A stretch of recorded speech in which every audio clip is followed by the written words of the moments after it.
आपण अनुभव करिथिबे सेही बापा को जो बापा जीवनर प्रतिटी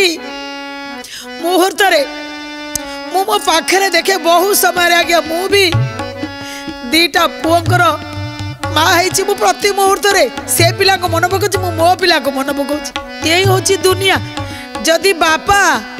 शेष समय आसी पहुँची जाइछथि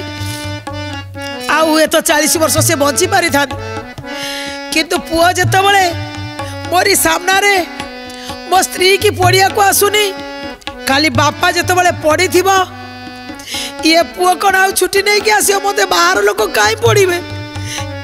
आज मु 10 थर फोन कला परे जदी सान पुओ आसीची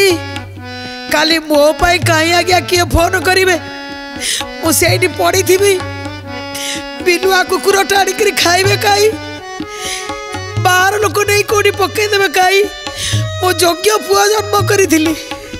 मो पुओ फरेन अच्छी एते पुओ जन्म कर सारा परे आठारू ये भंगा हृदय नहीं बचिबा अपेक्षा भल है मु अमेरिका जाइनी पुओ डाकुला मुझे अमेरिका जाई थाती आज मो पुओ दीटा कथा कहीं जानी पारि न था समाज रे तो सब या होछि। कर्नेल साहब ताको पुओ को कौन संस्कार देइछथि पाठ पढ़ेली योग्य करेली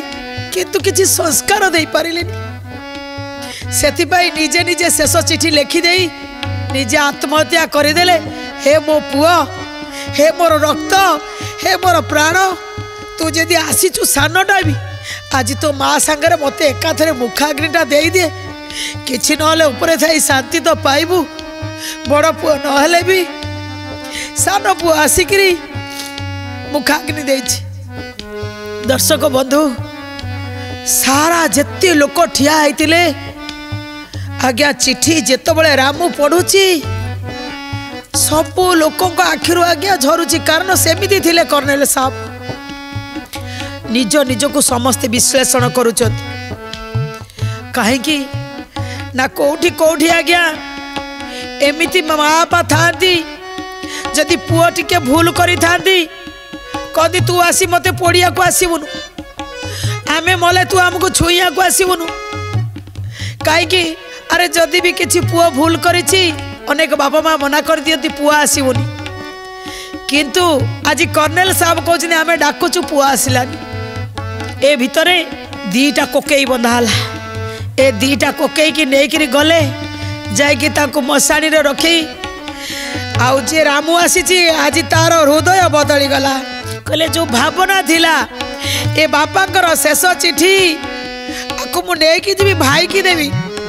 बड़ भाई जो पटे चलई था मुझे पटे चली था निजे आसिलेनी आज भाग करदे कहले माँ तोर बापा मोर चलुंट घेरा बुलुंट मुखाग्नि दबा पूर्व कांदुंट से कथा मन पकाउंट सरीगला मुखाग्नि देले सांगे सांगे भाई की चिट्ठी पठेले फोन रे पढ़ बापा लिखिंट ए चिट्ठी पढ़ पढ़ी सारा पर आउ आइले आज्ञा कौन अच्छी सब तो बापा सारी देते यही शेष चिट्ठी लिखिदे सबुदिन निजे निजे स्वामी स्त्री एका सांगरे माँ सांगरे चलीगले। दर्शक बंधु कहानी नथिला सत्य घटना थिला एटा लखनऊर जहाँ हृदय को बाधिची सी चलीगला जी से उपस्थित थिले सी एक कथाटा को लिखिले कहले प्रत्येक माँ बापा जान पुओ को केवल पाठ पढ़ाई फरेन रे पहुँचेले हम नहीं पुओ भितर भी से हृदय भितर रहिबा दरकार। माँ बापा तांको जन्म देकरी जेमिति माँ जदि कही था अरे मोर काम अच्छी तू कांदू था मुझे क्षीर दे पारिनी बापा जदि कही था ऑफिस रे मोर डेरी अच्छी तू जहाँ करुचु कर मुझे जापरिनी ये मनीष होते अरे बापा बिलरू आसू खटी खटी के आसो शोई न पुओ झील मैंने आसी छड़ा उठड़ा करुथे केबे बापा रागेनी जदि बापा केते भी खटी खटी करी मालिकड़ू 1000 शुणिकी आई केबे रागेनी मार 1000 काम थे क्षीर दबा केबे बंद करेनी। आज पिला माने कहते आमर समय ना छुट्टी मिलूनी जापरिबुनु ये कौन सत्य। हे मोर प्रत्येक पुओ झील समस्ते आज्ञा बापा माँ को केबे हतादार करनी। आज से सुप्रीमकोर्ट राय देछि जे निश्चित रूपे जो पिता माता को पुओ झील मैंने पचारे सी आउ